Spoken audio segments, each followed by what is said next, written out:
Good morning, ladies and gentlemen. Welcome to the Vital Signs Survey results party, I guess. My name is Gisela Vassar. I work for the Windsor Essex Community Foundation. I'm the Marketing and Funds Development Coordinator. I'd like to thank Fred Quenville, who's our oncoming board chair, and I will give it to Glenn Stressman, who is our Executive Director.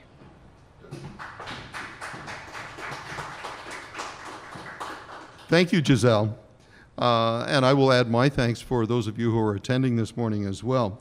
Vital Signs project at the Community Foundation continues to grow. In June, we announced that we had added an online survey to gauge public perceptions. And when we introduced it in June, we said we would be back when the survey closed to record or to present the results to you. And of course, that's our purpose for today.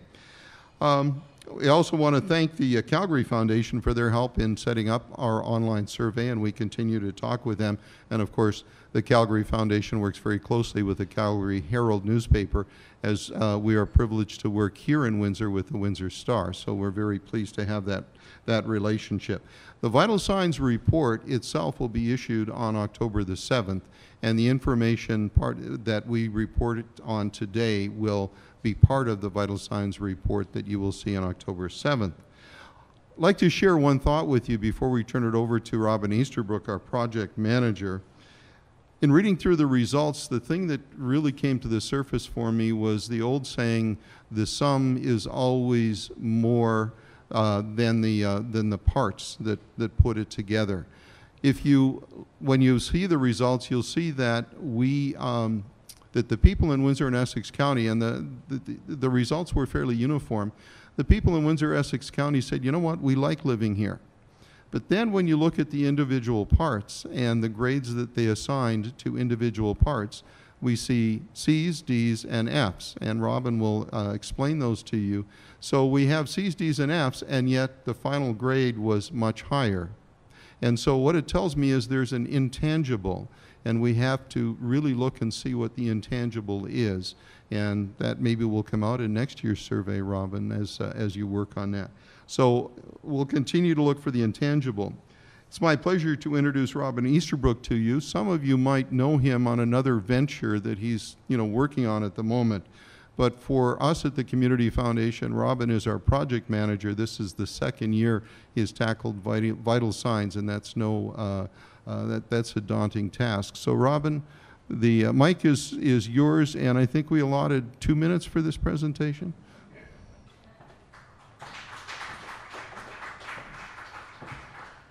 Yeah, maybe 2 minutes per page.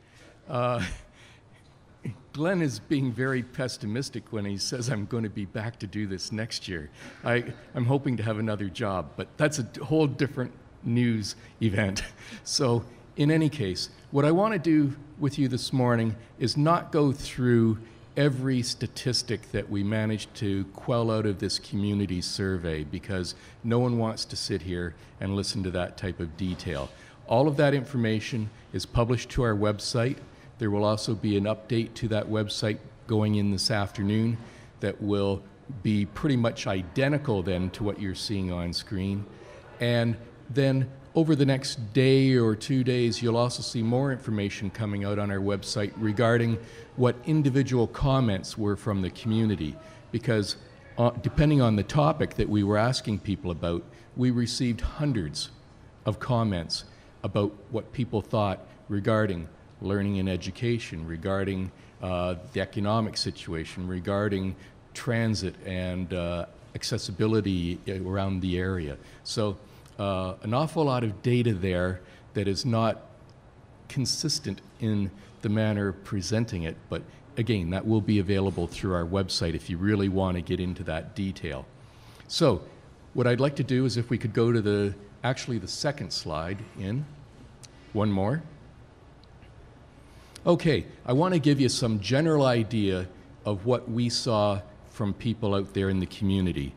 We received an awful lot of interest in actually looking at what the survey was. More than 4,300 people actually looked at the introduction to the survey.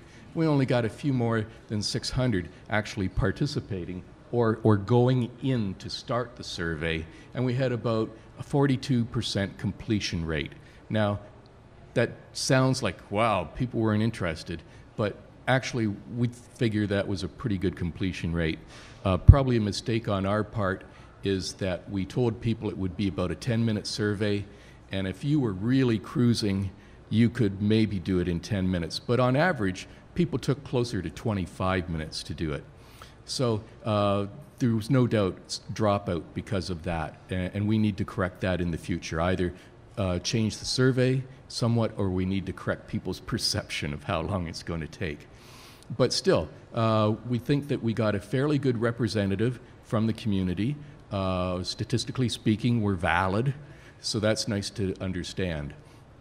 The other thing that I think we need to talk about on this slide for just a minute, and that is that we actually received some pretty good participation from the county. But proportionately, if you look at the population between Windsor and the county, they're pretty much in alignment with what we would hope to see.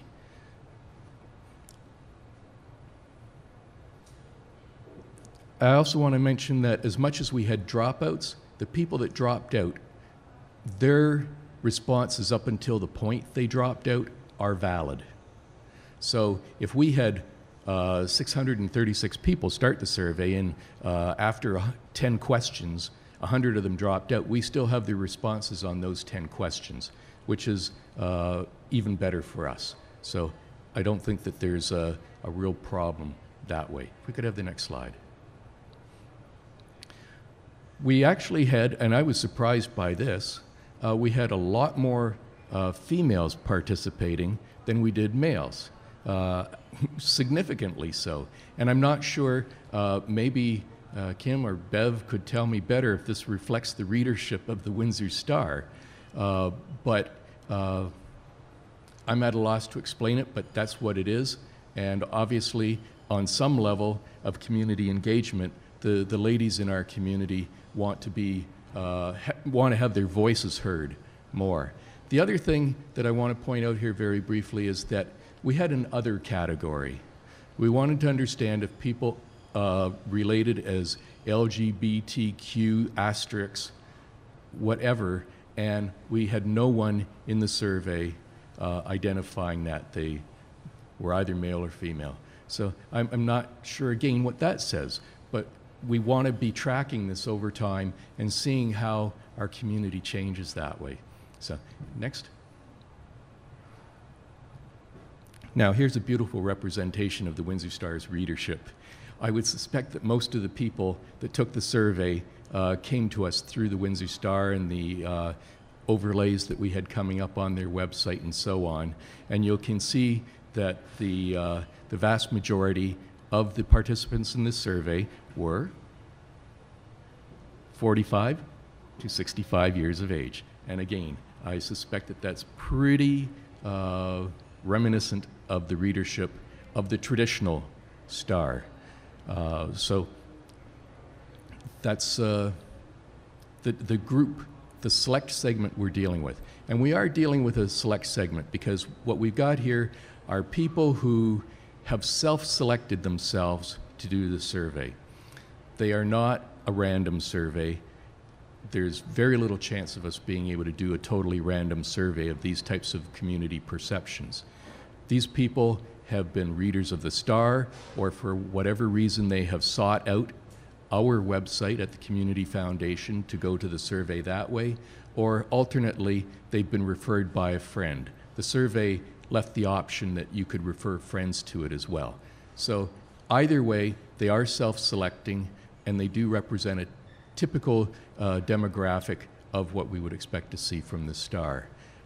What it tells me is that somehow we need to get more voice from the younger people in our community, and possibly the online nature of the survey and only having it online also isolated some of the older potential participants in the survey. So all things for us to think about in the coming years. Okay? Let's start actually talking about the results of the survey. And I want to tell you, I'm not going to go through 45 slides with you. I've got them. I'm not going to go through them and go into the details of all the statistics for you, because if you want to get into the detail, I really suggest you go to the Community Foundation website, and you can have all of the information there in front of you. You don't have to frantically be working it down. But let's talk about some of the ways in which you should be viewing that information. First off, when you talk about overall quality of life in Windsor and Essex County, we've got very similar results. If on any of these slides you see B and B plus for city versus county, or C and C minus, or something that's like one category apart, it's not statistically significant. It may have some information in it for different people in the city or county, but statistically speaking, we're not talking anything that you should be going, oh, Windsor is better than the county. People like it here better than the county. That's not what we're saying here. What we are saying, though, is that overall, people see the quality of life in Windsor and Essex County as being probably a little above average. They don't have a problem with living here. This is not A+, but if we're viewing a C to C+ as being an average score, just like it was in high school, then we're not seeing a statistical difference here. So, if we could go on to the next. Okay, so this was our first actual question about a factor in quality of life. And we're going to see that the individual factors score less well than the overall perception of quality of life. I think that there's a couple of reasons for that. The first is that we did not measure every potential factor that goes into quality of life. And there's, like I say, there's possibly hundreds. People might like the climate here. We didn't ask them, what do you think about the temperature in the winter? What do you think about the temperature in the summer? We didn't ask them about the cleanliness of the city per se. So there's a lot of other things that could impact the differences between the individual factors that we have measured and the ones that go into overall quality of life. Some of the reason why we chose the ones we did is because what we're going to eventually do with this report, Glenn mentioned October 7th, we're releasing the entire Vital Signs 2014 report for Windsor and Essex County. That report draws largely on Stats Canada information. We take all of those surveys out there and the Stats Canada information, and I say we, I go through it and distill it down to something that has meaning and relevance and is understandable to our community. What we want to do is take the community perception, which is what we're looking at today, take the community perception and bounce that up against the actual stats data and say, where is there a difference? Why, or is there a difference? Maybe there isn't. So that's sort of where we're going with this. But in terms of learning and education, we can see that overall, we're looking at a fairly average score. People are saying to us, yeah, it's all right, it's not bad. There's places where we can see improvement. Why don't we go look at some of the places for improvement? As you can see from my little pie chart here, we gave people lots of options for places they saw could be improved, but we just wanted to highlight the top 3 places for improvement. Now, someone out there is going to say, there's 4 things there, but that's because 2 are tied. So when there was a tie, I'd put up all 4. But what we're looking at is people wanted to see more affordability in things like post-secondary education. I don't think that's a surprise to any of us. We've seen vast changes over the last 10, 20 years in how people view the affordability of post-secondary education. Although, having gone through a few years of it myself, I know we always figure it costs too much. But other areas,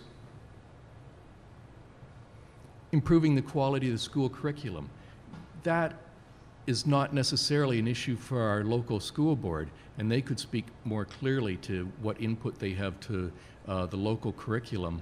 But it's obvious that for whatever reason, there's some dissatisfaction there. And if it isn't ourselves as the community of Windsor looking at that, I'm hoping that our MPPs are going to be looking at where people are saying education is lacking and taking it back to the ministry and saying, hey, this is what our community thinks. How do you deal with that?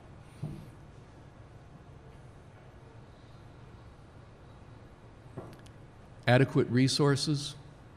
Obviously, we've seen big changes in that over the last couple of decades, and we need to address that maybe at the local level where priorities are in spending. I know that there's only so much flexibility there, and it certainly isn't what it used to be. And then also the affordability of educational opportunities for low-income families, and I think that that probably goes back more to the post-secondary aspect again. We could move on. If anyone's got any questions along the way, I know we've got some representatives here from the stakeholders, like the Board of Education, Greater Essex County District School Board. So raise your hand, but otherwise I'm just going to try and keep moving this along so that you're not here all morning. Overall health and wellness of the citizens. Not doing too well. Still a passing grade, but if I'd had a D in high school or university, I wouldn't have been real pleased with it, and I don't think we should be pleased with that. But let's look at some of the things people are talking about. Next slide, please. Okay.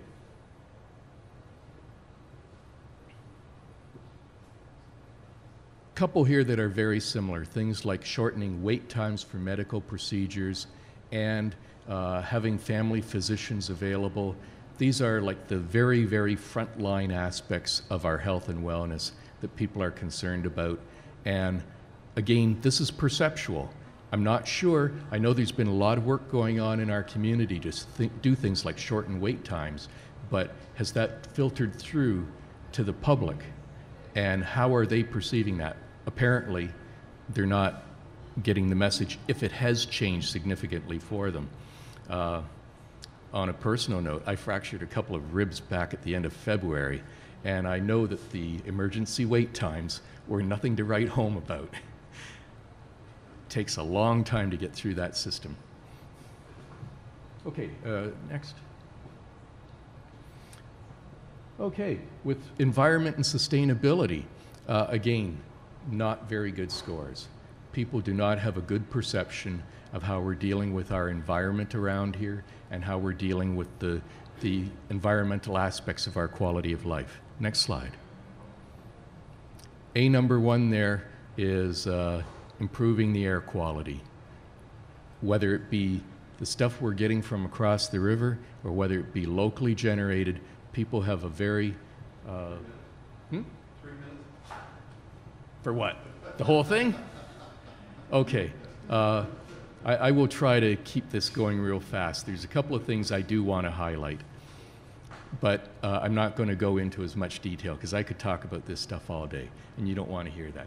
But things like environmental concerns, quality of the air, food production, and reducing the reliance on cars, you're going to see a few things like that through the survey as you dig into it. Not the air quality, I mean, that I think is the only place this appears, but things like reducing the reliance on cars, getting them off our streets so that we're not as reliant, so we're not spewing the same pollution into the air. And then this whole concept of local food production, you'll see that arise. But let's start going a little faster then, because I've been given the hook. All right. Citizen engagement, this is like getting people involved. A D, I want to just, if we can go to the next slide, I want to give you a couple of ideas about how I see this going out. People are maybe feeling less engagement. I think it's largely due to the compartmentalization that we have in our communications these days. I can access information through Facebook, through all of the other social media, through the Windsor Star print, through the Windsor Star online, through other newspapers online and news services. and they've all got different stuff. So unless I'm covering everything and spending 18 hours of my day getting out there and following all of those different forms of media, I'm not necessarily going to know what's going on in this town, or I'm not going to know what the latest press conference from a candidate for council is, or whatever it might be. And that people are starting to feel that as increasing isolation. And I think you'll see that in the results with our senior community too. They are feeling isolated. I don't know how that would have been 10 years ago, but their accessibility, their ability to access information is becoming less and less as we compartmentalize more and more, and that's affecting their feelings about their community. Next. Okay, the community connectedness, much the same type of scores. And let's keep going on that. Arts and culture. I was surprised about this. Again, what I would consider a poor score, but let's go to some of the reasons.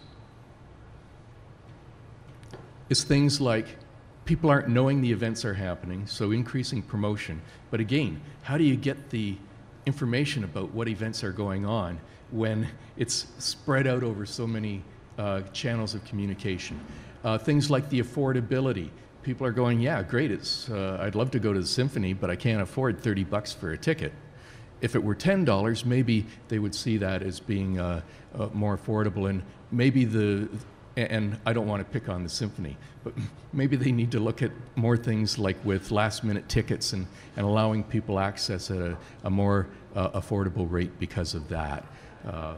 Okay, let's go. This one we have to at least say a couple words about. We got Fs. So transportation, gosh, I keep hearing this from people in the community.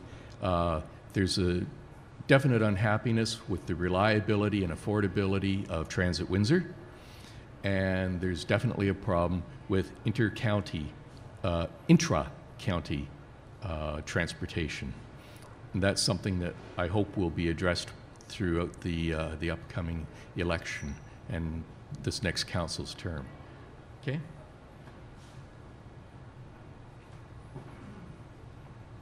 Yeah, and I think that what I just said is reflected here, and obviously people are looking for alternative forms of transportation, whether it be bikeways or whatever. I'm going to ask you questions, and then we'll wrap it up. All right. Robin, you have been working with a huge amount of data over the last while.